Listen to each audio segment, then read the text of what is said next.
First in career total points, most MVPs in a career, with 6 rings to back it all up, Lou Alcindor, or Kareem Abdul-Jabbar, was one of the most dominant players the NBA has ever seen.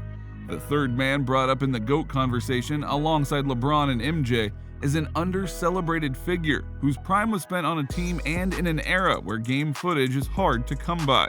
But those who witnessed his greatness have no doubt that the man will be on the league's Mount Rushmore for the next century. So with the current renaissance of the big man with Jokic, Embiid, and Giannis fighting for the MVP, how good would Kareem's game translate? Let's hear it from a few NBA legends and let them testify.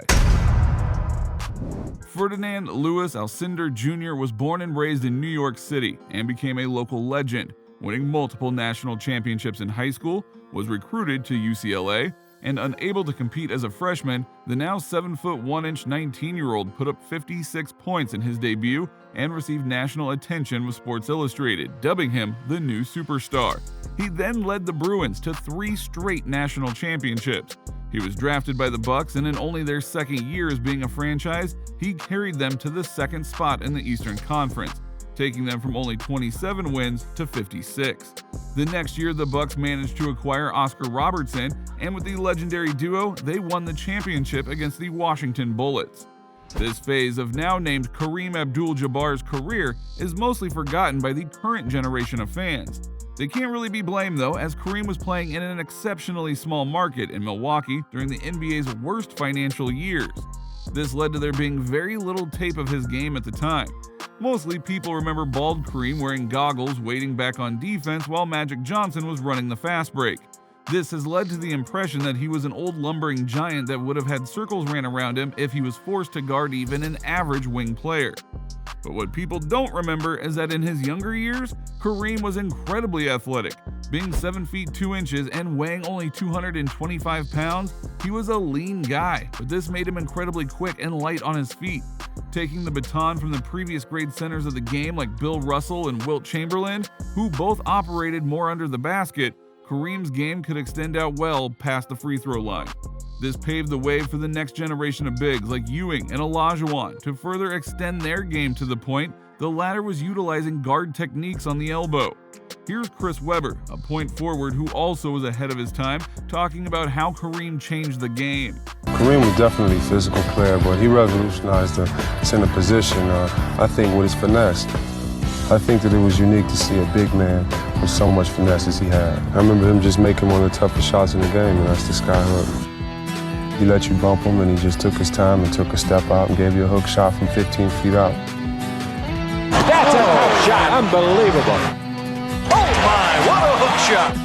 What a shot. They flipped it over his head, and the darn thing went right through. 7 seconds. Nichols.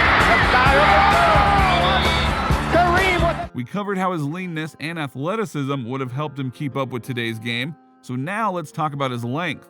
Kareem would be tied for the 4th tallest player in the league today. This, along with how his game takes advantage of his length with his signature skyhook, where he'd extend his arm above his head fully and flick his wrist like it was a normal jump shot, would be a matchup nightmare for most teams. His shot was nearly unblockable in an era full of incredibly tall bigs who were playing major minutes.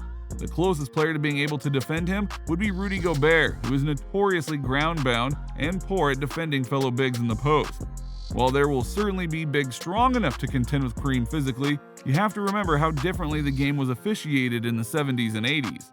Kareem's finesse-based game didn't save him from getting bumped by tanks like Wes Unseld, Moses Malone, and Nate Thurmond.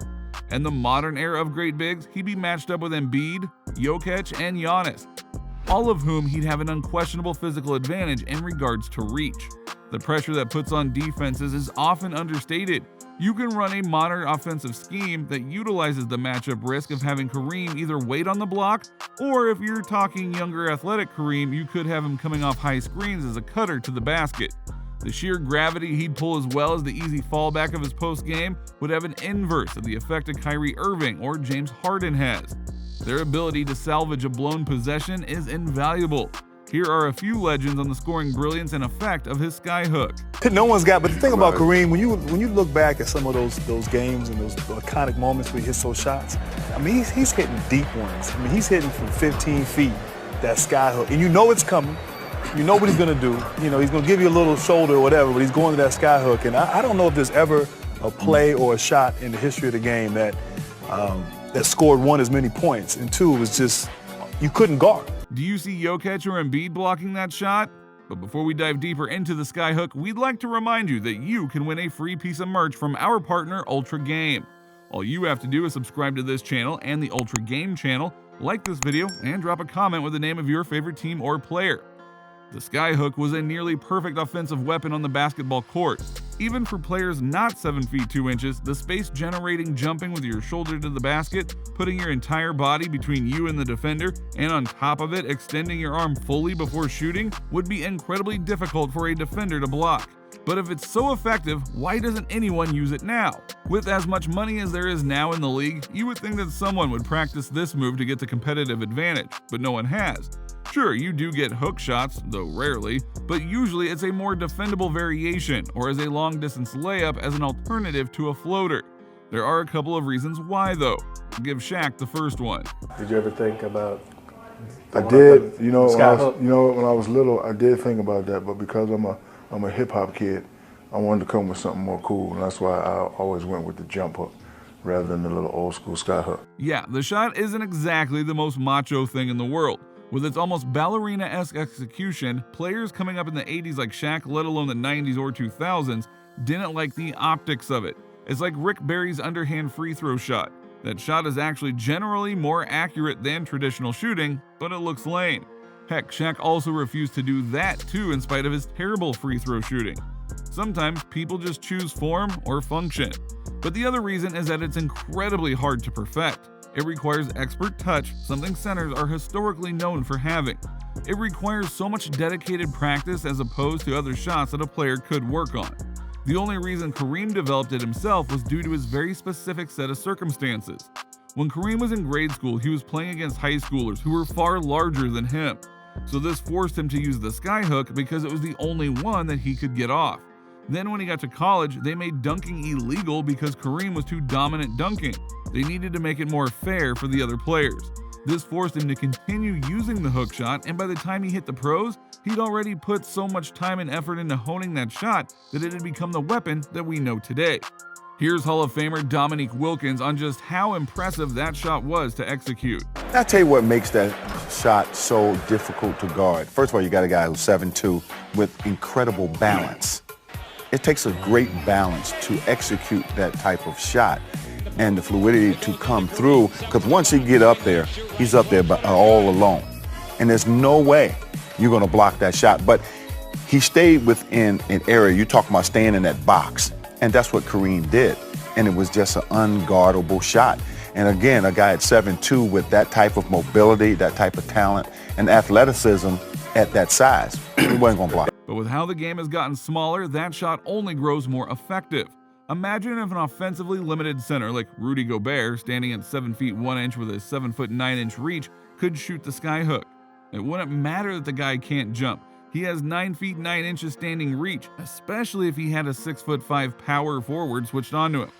But let's next go to an understated part of Kareem's game. The man's defense was second to none in terms of pure rim protection. Kareem is third all-time in blocks, even though the stat wasn't even recorded until his 5th year in the league. He was also 11 times all-defense and 5 times first all-team defense. He was also 11 times all-defense and 5 times first-team all-defense. He was 4-time blocking champion, and in '76 he won the rebounding title. Kareem's scoring understandably overshadows his defense, which at the time was unrivaled. To give you an idea of what he was like, again, just imagine the aforementioned Gobert. But the guy has quicker feet and can jump higher than Glenn Big Baby Davis. He'd be a nightmare for a lot of the league's plethora of scoring guards. But his greatest asset of defense, and the most important one if you want to be great, is his high basketball IQ. What really made Kareem so great and what would make him the premier big man in the league today is that he's the complete package. He was great enough on offense to center your whole scheme around while also being one of the greatest anchors on defense that the game has ever seen. He also had that thing that LeBron James is being lauded for now, and that's longevity. The man played a full 20 years with very little time lost to injury. And unlike LeBron, Kareem did a full 4 years in college. That meant that Kareem didn't retire until he was 42. And in his final years, while he wasn't the dominant force that he had been in his first 15 years, he was still a go-to player if the Lakers needed a surefire bucket. He won his final championship in '88 and retired after the '89 season. So let's end this off with the most iconic player during Kareem Abdul-Jabbar's prime, Julius Dr. J. Irving, telling us why if he had one player to start his franchise, it'd be the captain. Kareem is the number one guy. In terms of players all time, Kareem is still the number one guy. You know, he's the guy you got to start your franchise with. Because you get 20 years. You get 20 years and you get leadership, you get excellence in terms of offensively and defensively, and figuring things out, and accomplishment. I mean, you know, his numbers speak volumes. And that is it for our video today. What do you think? Do you think Kareem would dominate in today's NBA? Or even if he did, do you think he'd get recognized for it given his focus on defense and rebounding? Let us know in the comments below. Also, don't forget to leave a like if you enjoyed the video and subscribe if you'd like more videos like this uploaded daily. We'll see you next time.